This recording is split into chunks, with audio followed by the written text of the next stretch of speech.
ప్రజాస్వామ్యంగా ప్రభుత్వాలను మార్చుకునే శక్తితో పాటుగా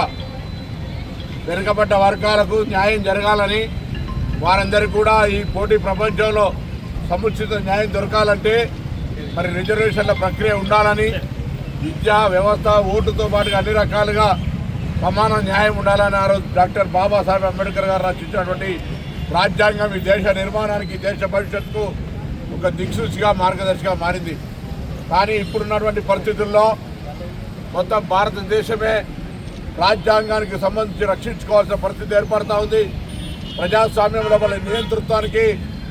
పెద్దపీట వేస్తూ అప్రజాస్వామికంగా వ్యవహరిస్తున్నటువంటి సందర్భంలో ప్రజాస్వామ్యాన్ని కాపాడడానికి, ప్రతిపక్షాల గొంతు నొక్కకుండా ఉండడానికి,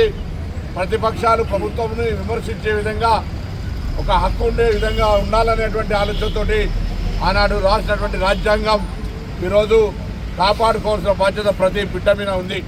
అందుకే భారత రాజ్యాంగాన్ని, ప్రజాస్వామ్యాన్ని కాపాడుకోవడానికి మరొక్కసారి మనం అందరం కూడా డాక్టర్ బాబాసాహెబ్ అంబేద్కర్ గారి జయంతి సందర్భంగా ప్రతినిధుని భవిష్యత్తులో రాజ్యాంగాన్ని, భారతదేశ ప్రజాస్వామ్యాన్ని, భారతదేశాన్ని అఖండ భారతదేశంగా కాపాడుకునే విషయం లోపల మన వంతు బాధ్యతను నిర్వహించాలని సందర్భంగా మరొక్కసారి ప్రతిజ్ఞ చేస్తూ, తప్పకుండా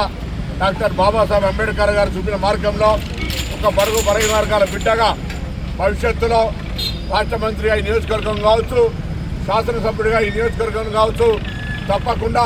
ఆ బాధ్యత నెరవేరుస్తాననే మాట కూడా ఈ సందర్భంగా మనవేస్తూ, మరొక్కసారి హృదయపూర్వకంగా ఒక మార్గదర్శి, ఒక దిక్సూచి, ప్రపంచ దేశాల్లో డాక్టర్ బాబాసాహెబ్ అంబేద్కర్ గారికి ఉన్నటువంటి పేరున్నటువంటి ఆయనకు ఘనంగా నివాళులర్పిస్తూ వారికి శ్రద్ధాంజలి ఘటిస్తూ ఉన్నాం.